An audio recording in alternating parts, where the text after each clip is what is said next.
Welcome to Matt's free channel. This may be the second episode. There may be no episode based on this.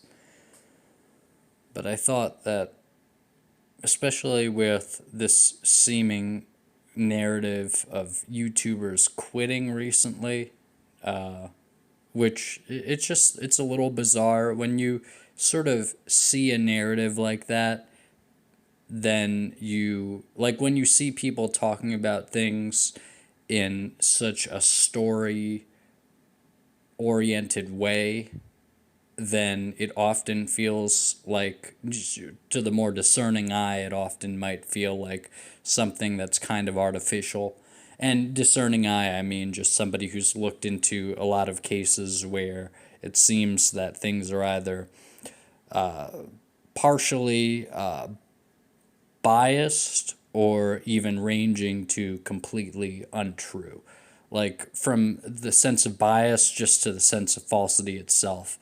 If you see enough of those things, you start to get the sense that, like, okay, like a lot of the media narratives themselves being narratives, especially the bigger they get, like, the idea of the big lie, that's become sort of a cliche, but the idea of narratives, and I think that's probably become a cliche because there's probably been just an overarching sense of, like, trying to get everyone to think the world is ending and that society is breaking down, and then through the law of attraction and through people's behavior and all sorts of things, it maybe does start to break down, or it breaks down even more quickly than it would have otherwise.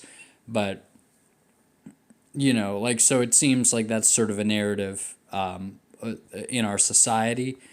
And then, like, this actually seems like sort of a component of that narrative. Like, oh no, everyone's leaving YouTube and stuff. And it's like, oh, well, if they're making some kind of overarching story about that, then it seems like, it may have some truth to it, but it also sort of seems like an invented story. Like, it seems a little too pat to be that true. I mean, you could probably point me to, well, these 10 YouTubers have had this many subscribers and they all quit in this time period. And it's like, okay. It's like, but, like, Quest for Metal's still around, Metal Meltdown's still around, Angry Video Game Nerd's still around, Quantum of Conscience is still around. All sorts of people are still around. So, there may be some truth to it, but it also seems like something that may easily have been some kind of inserted narrative for some reason or another. And then, of course, some of the people who maybe did quit, maybe they were quitting for the reason of starting a narrative. Like, if you have enough people quit, not to say everyone's getting some kind of orders or something, but if you have enough people do any given thing, then it's probably easy to see it as some kind of narrative. So really, you probably only have to tell like 7 or 8 big prominent people to do a given thing, and then you can suddenly say, well, this thing is happening all the time. Look at these 7 or 8 people. And it's like, okay, well, in any case, it seems like it might be a good time to get onto YouTube, because it's like, well, if people are quitting, if that is true or to whatever extent it is, then perhaps people would, perhaps there's room for people to see other stuff.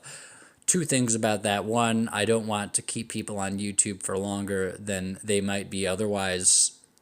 Generally, it's like I think I've been recently realizing how draining it seems to be when I realize I've been on YouTube like for hours, and it's like, oh man, like it feels like something's sucking at my head. But the second thing about it potentially being a good time, or another thing, the second thing in the sequence I was setting up before, of a couple of them anyway, it is that I think few people do what I do, which is sort of trying to be as honest as possible. Like, I think very few people follow the motto in my little about section: to speak the truth, to tell the truth in all things. I don't think very many people do that, because I haven't seen very many people in my own experiences, person to person, or, online or anywhere. It just seems like there's often some sense of clear, or some sense of at least probable holding back in what people are saying. And I'm not saying just dumping your emotions on everybody, but I am saying, like, or like saying everything about every possible point. But I'm saying, like, it just seems like a lot of people aren't particularly forthcoming or honest about things.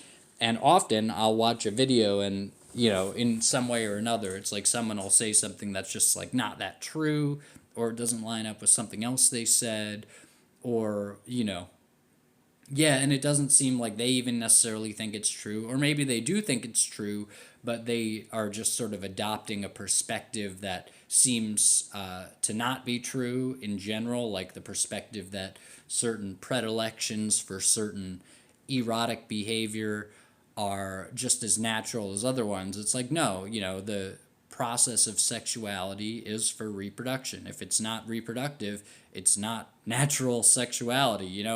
It's not following the process. It's not completing the process that you seem to be taking part in there.